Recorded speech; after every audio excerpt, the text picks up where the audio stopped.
Alright guys, we're back with another one, and this is the Acer Iconia One. This is a 10-inch tablet.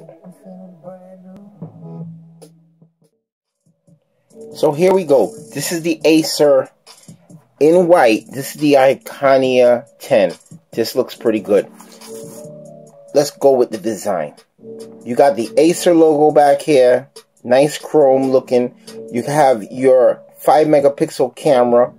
You have a nice rubberized textured back. Will give you some grip. In the front, 10.1-inch tablet. Volume rockers.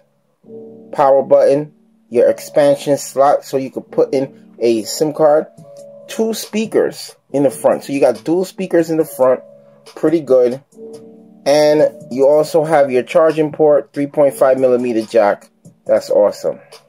Now let's take a look at this screen. Now this is under full brightness.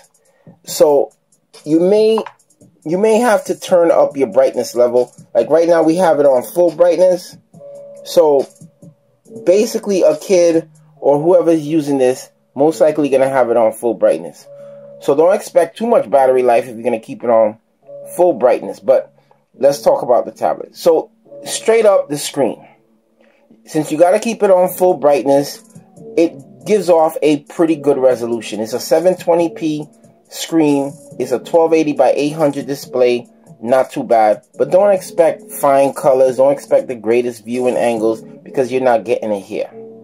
Now, the speakers. Because I know a lot of people, you get excited when you see dual speakers.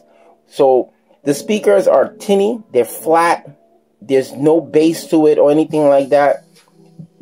The speakers don't really sound pretty good. But let's go into the sound test so we can get it out the way. And let's see how these speakers sound.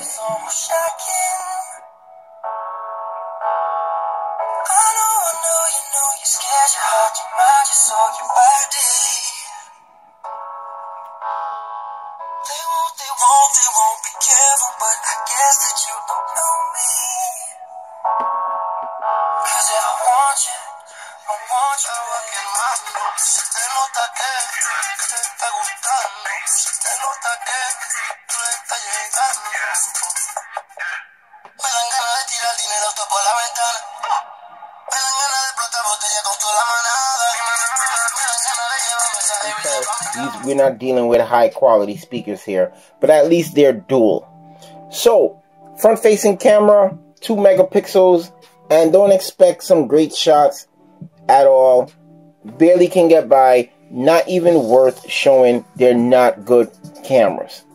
So, pretty much with that takes us into the OS. This is Android Lollipop 5.1, and this is pretty good for this device. Swipe up from the bottom. You got your Google Now.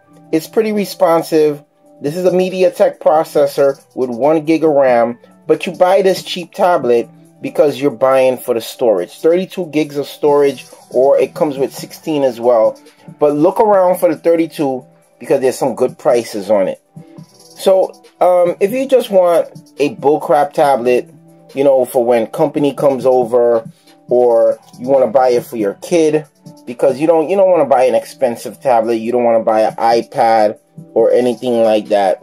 You just want something nice and cheap for them to play games and stuff like that. This is something you can get. It's better to buy this than to buy a Samsung Galaxy Tab or anything like that with 8 gigabytes. 8 gigabytes is only going to leave you about 3.68 available if you buy a Samsung Galaxy Tab at a good price with 8 gigabytes of storage. No, you want a lot of storage. Out of the 32 gigs of storage, you're going to have 24 to play with. This is pretty good. So, let's take a look at some gaming. So we have here Alto's Adventure.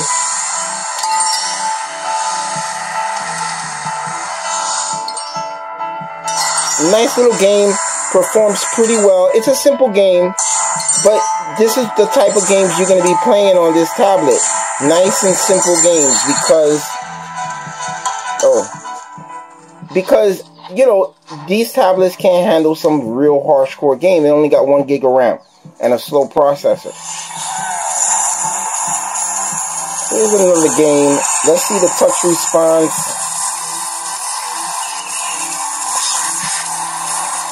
Man, I'm having a hard time because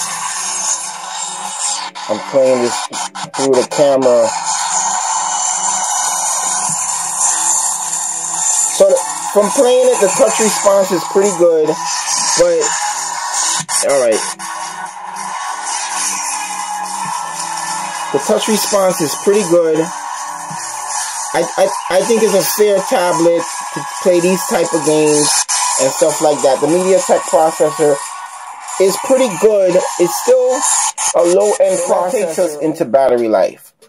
Battery life, full brightness, I would say you might eke out a good 4.5 hours of life playing games, searching the web, maybe watching a couple of YouTube videos. Maybe you can eke out like 4 hours. But if you lower the brightness to a pretty good percentage, about half or a little bit more than half, you could probably eke out a good 5 hours, maybe 6 hours of battery life if you're only surfing the web and stuff like that. So it's a pretty good tablet for the price. You're buying this for the storage. You're buying it for the minimal processing power.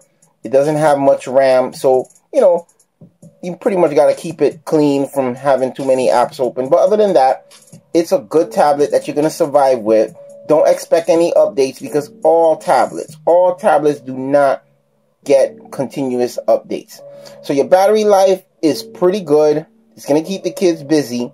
The screen is okay as long as you're directly looking at it. The screen is okay. The build is a little suspect because we already broke the screen. That's why I'm keeping the screen protector on, because I'm not taking a chance it breaks again. So this is something that it might be that tablet that you don't really care about, but it's not the tablet that can handle any type of rough abuse. So if you can buy a case, I would definitely recommend you buy a case for it. So this is pretty much my last word review on the Acer Iconia One 10. It's not bad. For the price, it's good because I'm not too fond of getting tablets. If you really want something that performs really well, get a Chromebook. Get the Asus Chromebook Flip if you really want something that performs, that also works like a computer, and you can play games as well. But other than that, this is okay for the price. We'll see you in the next one.